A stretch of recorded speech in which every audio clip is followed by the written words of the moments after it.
అనారోగ్యం, ఉద్యోగం, వ్యాపారం అప్పులతో బాధపడుతున్నారా? వెంటనే జేకేఆర్ గురువు గారికి కాల్ చేసి ఈ వెబినార్ లో జాయిన్ అవ్వండి. Hi viewers, India's largest digital media network Suman టీవీకి స్వాగతం. ప్రస్తుతం మనతో ఉన్నారు motivational speaker, Kinnera welfare society founder Nagachandrika Devi గారు. అమ్మ నమస్తే. అమ్మ నమస్తే అమ్మ. చాలా రోజుల తర్వాత అమ్మని మహాలక్ష్మిలో అమ్మ వీడియోని చూసి ఏడ్చిన వాళ్ళు చాలా మంది ఉన్నారు. అమ్మ, ఇప్పుడు నేను అమ్మ అని మిమ్మల్ని పిలుస్తున్నా అంటే అమ్మ అన్న పదంలో ఎంత ప్రేమ, ఆప్యాయత, హార్ట్ఫుల్ నుంచి వస్తుంది అమ్మ, అది లోపల నుంచి వస్తుంది. అంటే అమ్మ అనే పదానికి, ఆ పేరుకి అంత పవిత్రత ఉంది. ఇప్పుడున్న కాలంలో నిన్న మనం రీసెంట్ గా ఒక వీడియో చూస్తే ఒక అబ్బాయి, నా చావుకి కారణం నా తల్లే, నా తల్లి ఎలా ఉన్నా నా తండ్రి గమ్మగుంటున్నాడు, నా తండ్రి మా అమ్మను ఇది తప్పు అని కూడా చెప్పటం లేదు, నా వల్ల నా భార్య జీవితం నాశనం అవుతుంది, నేను పెళ్లి చేసుకోవద్దనుకున్నా కానీ పెళ్లి చేసుకోవాల్సి వచ్చింది, ఈరోజు నా వల్ల నా భార్య జీవితం నాశనం అవుతుంది, మా భార్యని పుట్టింట్లో వదిలేసా, నేను ఇక్కడ ఉన్నాను, దీనికి కారణం నేను చావబోతున్నాను. అంటే అబ్బాయి ఏమయ్యాడో అయితే నాకు తెలియదమ్మా, సూసైడ్ వీడియో అయితే ఒకటి బయటకు వచ్చింది, నేను చావబోతున్నాను. ఏంటమ్మా, కంటికి రెప్పలా చూసుకోవాల్సిన తల్లి నువ్వు ఒక చావుకి కారణమవుతున్నావు అని ఇది ఒక వీడియో అయితే, మనం మొన్న చూసుకున్నట్లయితే ముగ్గురు పిల్లల్ని చంపిన తల్లి కూడా ఉంది. చాలా మంది పిల్లలు సీరియల్ చూస్తూ ఉంటే అడ్డం వచ్చినాడని కొడుకుని చంపిన తల్లి ఉంది.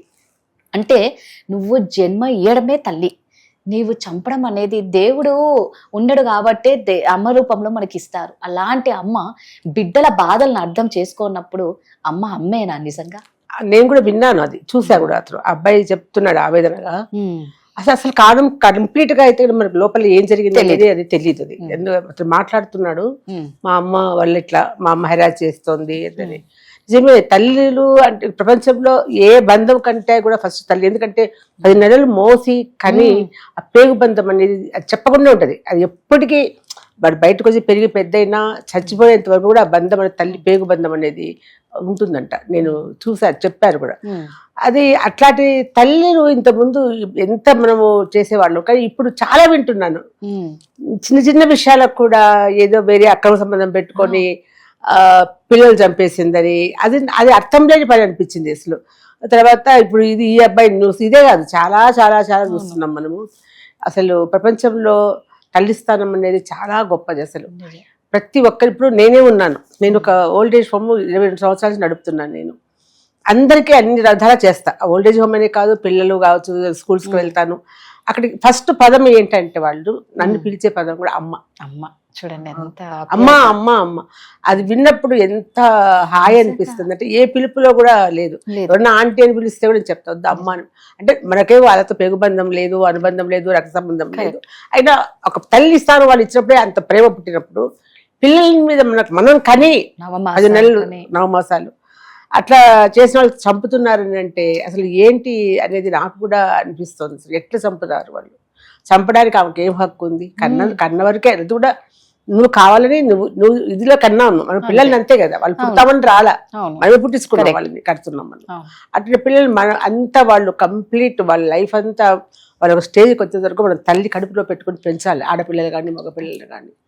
అట్లాంటి తల్లి వాళ్ళ అసలు ఎట్లా చేతులు వస్తాయి? ఒక ఆమె కూడా ఇంతకుముందు కూడా మనము బిడ్డను కొడుకును చంపేసింది, చాలా పెద్ద న్యూస్ అయిపోయింది. అది వింటూ ఉంటే అసలు మనం ఎక్కడ ఉన్నామా, ఏ రాక్షస ఇదిలో ఉన్నామా అని అనిపిస్తుంది.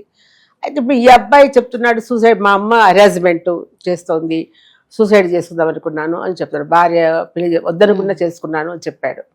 కానీ ఇందులో ఏంటంటే సూసైడ్ చేసుకోవాల్సినంత అవసరం ఏమొచ్చిందో నాకు అర్థం కాల. ఎందుకంటే ఇక్కడ కూడా చావు, అక్కడ తల్లి చంపడం లేదు, వీడినే చచ్చిపోతా అంటున్నాడు. కానీ ఎందుకు చచ్చిపోవాలి? ఒకవేళ మీకు మీ అమ్మకి ఏదో గొడవలు ఉంటే నువ్వు బయటకు వచ్చి నీ బతుకు నువ్వు బతకచ్చు. నిన్ను నమ్ముకున్న నీ భార్య బిడ్డలు ఉన్నప్పుడు నువ్వు తల్లి మీద కోపంతో నువ్వు కరెక్ట్ వెళ్ళిపోయి చచ్చిపోతా అని అంటే నువ్వు ఎవరిని బెదిరిస్తున్నావా? నాకు అర్థం కాలేదు. దానివల్ల నువ్వు కోల్పోయేది ఏముంది? నువ్వే కోల్పోతావు సర్వస్వం. మీ అమ్మ నేను హెరాస్ చేస్తాను అంటున్నావు, ఆమె బతికే ఉంది, నువ్వు సావడం ఏంటి? అంతే కదా, నువ్వు ఇంట్లోంచి వచ్చేసేయచ్చు బయటికి. అది సొల్యూషన్ కాదు నువ్వు చేసే పని. ఆత్మహత్య అనేది చాలా తప్పు. అసలు నీకు చచ్చిపోవడానికి నీకు హక్కు లేదు. నువ్వు ప్రాణం ఉన్నంత వరకు నువ్వు బతకాలి. నువ్వు బతికి నేను నమ్ముకున్న వాళ్ళని వాళ్ళు సక్రమంగా వాళ్ళని చేయాలి. నువ్వు చేసే తప్పు అని చెప్పి నేను చెప్తున్నా అబ్బాయికి. నెక్స్ట్ తల్లి అసలు ఎందుకు ఆమె అంత హెరాస్మెంట్ చేస్తుంది వాళ్ళని, ఏ విషయం అనేది కూడా మనకు సరిగ్గా తెలియడం లేదు. దేనివల్ల అనేది కూడా అది కూడా ఆమె తప్పు కూడా ఉంది అక్కడ. ఎందుకంటే కొడుకు పెళ్లి చేసిన తర్వాత కోడలు వస్తుంది ఇంటికి, వచ్చినప్పుడు నువ్వు నీ బిడ్డ ఎట్లా చూస్తావో నువ్వు ఆ బిడ్డను, ఆమె కూడా నువ్వు ఒక బిడ్డలాగా మన ఇంటికి వస్తుంది చూడాలి. అది ఓడ్చుకోలేక ఈ మధ్య అది గొడవలు అట్లా కోడల వల్లన్నా వస్తున్నాయి, ఇట్లా తల్లి వాళ్ళ అత్తగారి వల్లన్నా వస్తున్నాయి. ఏమో అది మధ్య చూస్తుంటే ప్రశాంతత అనేది ఎక్కడ లేదనిపిస్తోంది. లేనే లేదు అసలు. ఎక్కడ బతుకుతున్నాం మనం అనిపిస్తుంది, ఎందుకు బతకాలని కూడా అనిపిస్తోంది. ఎందుకంటే ప్రకృతి నుంచి కూడా మనకు చాలా, ఇప్పుడు మన కరోనా స్టార్ట్ అయిన దగ్గర నుంచి కూడా చాలా ప్రాబ్లమ్స్ పడతాను మనము. అయినా ఎవరికి బుద్ధి రాలేదనిపిస్తుంది నాకైతే. ఎలా ఉండేది అలాగే ఉంది. ఆ కరోనా టైంలో అప్పుడే మేము అన్ని విలువలు తెలుసుకున్నాం, ఒక మనిషి విలువ, ప్రాణ విలువ అన్నారు. ఆ కాసేపే అమ్మ మళ్ళా యథారాజా తథా ప్రజ. ఎవరికి మానవత్వం లేదు. ఎక్కడ చూసినా అట్లే ఉంది. ఎక్కడ ఎదుటి వాళ్ళని ఏం చేసినా సరే వాడు ఒక రాక్షసానందం పొందుతున్నారు వాళ్ళు. అంటే నాకు ఇప్పుడు ఏమనిపిస్తుంది అంటే వాళ్ళ తత్వము చాలా మంది అసురులు అంటారు, రాక్షసులకు తత్వాలు వస్తాయి చూడండి.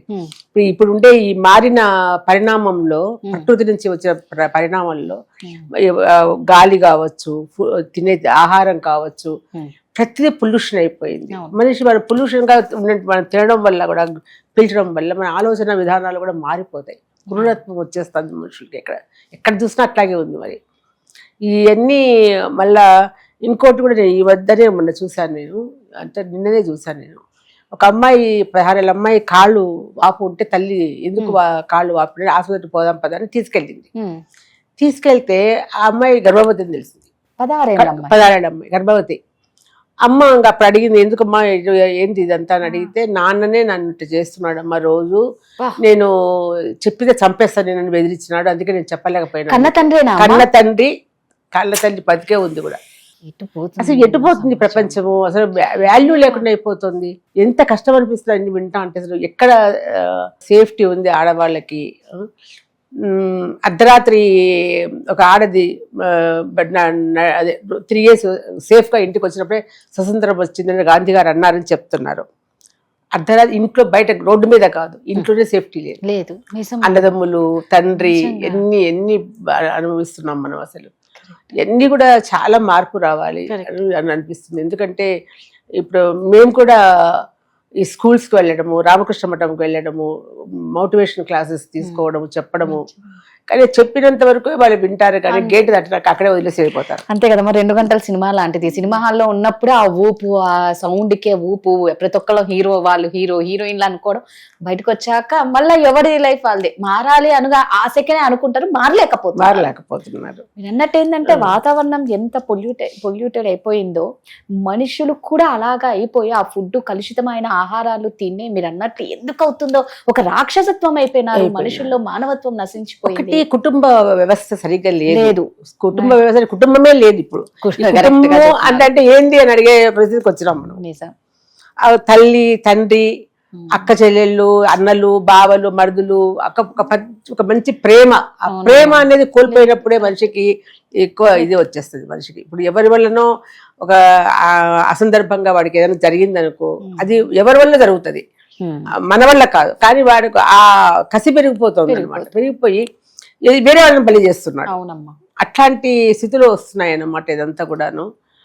దీనిలో మార్పు రావాలంటే చాలా అన్నీ రావాలి, కానీ ఇది ఒక్కరితోనో ఒక వీడియోతోనో రాదు. ఎవరికి వాళ్ళే రియలైజేషన్ అవ్వాలి. మన మానవత్వాన్ని మనమే పెంచుకోవాలి. చాలా కష్టమైన పరిస్థితులు అయిపోయినాయి. ఇంకా పొంగ కూడా తెలియదు, ఎదుటి మనుషుల్ని పీక్కొని తింటారేమో. లాస్ట్ కదా. Thank you.